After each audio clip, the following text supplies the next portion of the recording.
Hi all, welcome to magic masala world. ഇന്ന് നമുക്ക് വീട്ടിൽ വെച്ച് സാമ്പാർ പൊടി എങ്ങനെ ഉണ്ടാക്കാമെന്ന് നോക്കാം. അതിന് വേണ്ടിയിട്ട് 150 ഗ്രാം മല്ലി,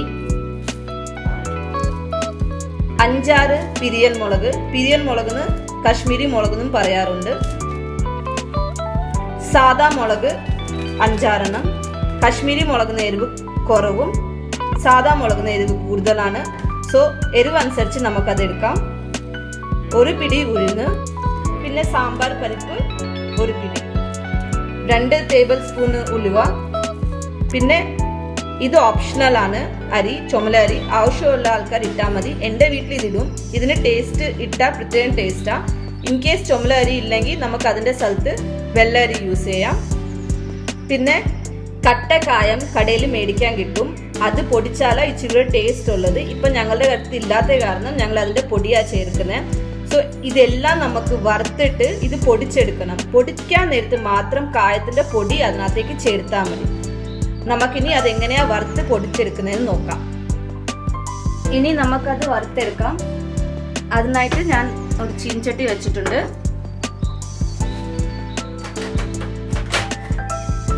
നമുക്കതെല്ലാം ഒന്നൊന്നായിട്ടാണ് വറുത്തെടുക്കേണ്ടത്. ബിക്കോസ് എല്ലാത്തിൻ്റെ വറുക്കാൻ നേരത്ത് കരിയാൻ പാടില്ല. അപ്പോൾ നമ്മളത് തനിച്ച് വറുത്തെടുക്കും.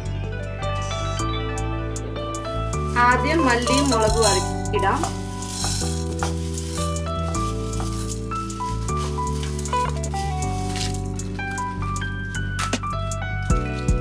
ഫ്ലെയിം കുറച്ചിടണം, കരിയാൻ പാടില്ല.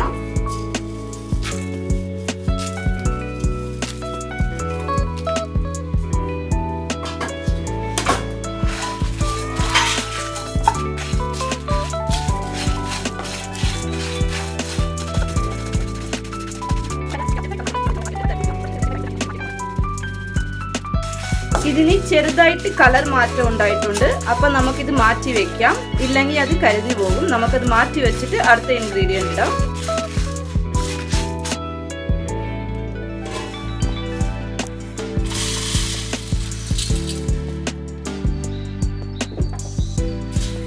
ഇനി നമുക്ക് പരിപ്പിട്ട് കൊടുക്കാം. സാമ്പാർ പരിപ്പ്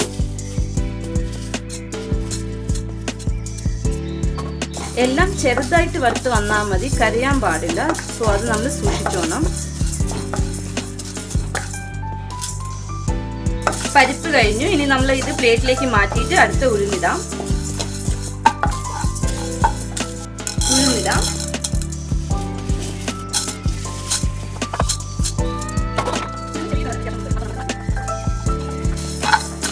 ഇത് കഴിഞ്ഞു. ഇനി നമുക്ക് ഇതിന് നമുക്ക് കാണാം ചെറുതായിട്ട് കളർ വ്യത്യാസം വന്നിട്ടുണ്ട്. ഒരു യെല്ലോയിഷ് കളർ വന്നിട്ടുണ്ട്. സോ ഇത് നമുക്ക് മാറ്റി വെച്ചിട്ട് അടുത്തത് ഉലുവ ഇടാം.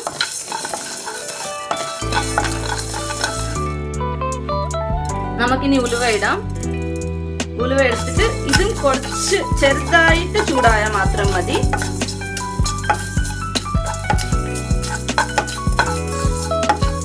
ഉലുവ കഴിഞ്ഞു. അത് ചെറുതായിട്ട് മൂത്താൽ മാത്രം മതി. അത് നമുക്ക് മാറ്റി വെക്കാം. മാറ്റി വെച്ചിട്ട് അടുത്തത് നമുക്ക് അരി ഇടാം. അരി ഇടുമ്പം ഒരു ചെറുതായിട്ട് പൊട്ടിയ ഒച്ച കേൾക്കും. അത് കേൾക്കുമ്പോൾ നമുക്കത് മായെന്നർത്ഥം. സോ ലാസ്റ്റ് ഞാൻ അരി ഇടാൻ പോവാണ്. അരി ഇട്ട് കഴിഞ്ഞാൽ ഞാൻ പറഞ്ഞ പോലെ ഒരു ചെറുതായിട്ട് പൊട്ടുന്ന സൗണ്ട് കേൾക്കും. ആ സൗണ്ട് കേൾക്കുമ്പോൾ നമുക്ക് മാറ്റി വെക്കാം. അതിൻ്റെ അർത്ഥം അരി ആയെന്ന്. നമുക്കത് കഴിഞ്ഞിട്ട് എല്ലാം കൂടെ കുറച്ച് നേരം തണുക്കാൻ വേണ്ടി ആറാൻ വേണ്ടി വെച്ച ശേഷം നമുക്കതെല്ലാം കൂടെ ചേർത്ത് ഒരുമിച്ച് പൊടിച്ചെടുക്കണം.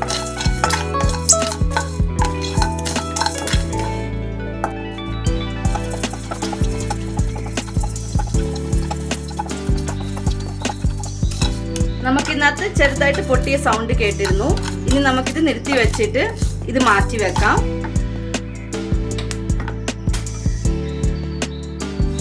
കടയിൽ നിന്ന് മേടിക്കുന്ന കായായിരുന്നെങ്കിൽ കുറച്ച് നേരം ഇട്ട് വറുക്കുന്നതായിരുന്നു. ഇത് ഞങ്ങളുടെ അടുത്ത് ഓൾറെഡി പൊടിയുള്ള കാരണം ഞാൻ ഗ്യാസ് നിർത്തിയിട്ട് ചൂടാക്കി മാത്രം എടുത്താൽ മതി. കരിയാൻ പാടില്ല. ചൂടാക്കി ലൈറ്റായിട്ട് ചൂടാക്കി ഉടനെ എടുക്കണം.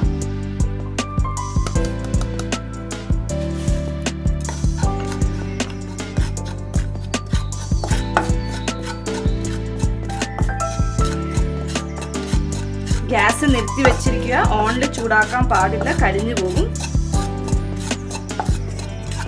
നമ്മൾ ഓൾറെഡി എല്ലാ സാധനവും വറുത്ത കാരണം ചട്ടി ചൂടായിരിക്കാണ്. സോ ആ ചൂടിൽ തന്നെ ഇത് നമുക്ക് ചെറുതായിട്ട് റോസ്റ്റ് ചെയ്തെടുക്കാം. കൂടുതൽ അടുപ്പ് ഓൺ ചെയ്യാൻ പാടേയില്ല. സോ ഇതും ഓൾമോസ്റ്റ് കഴിഞ്ഞു. ഇനി നമുക്കിതെല്ലാം കൂടെ മാറ്റി വയ്ക്കാം. സോ ഇതിൽ ഓൾറെഡി ഞാൻ എല്ലാം വെച്ചതിനകത്ത് തന്നെ കായപ്പൊടിയും ഇട്ടിട്ടുണ്ട്. ഇത് കുറച്ച് തണുത്ത ശേഷം നമുക്ക് ഇത് പൊടിച്ചെടുക്കാം.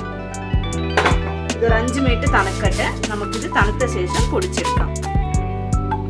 ഇതിപ്പോൾ തണുത്തിട്ടുണ്ട്. നമുക്കിതിനി പൊടിച്ചെടുക്കാം. അതിന് വേണ്ടിയിട്ട് ഞാൻ ഒരു മിക്സിയിൽ ഇത് ഫുള്ളായിട്ട് ഇടുക. ഒരുമിച്ച് തന്നെ ഞാൻ പൊടിച്ചെടുക്കട്ടെ.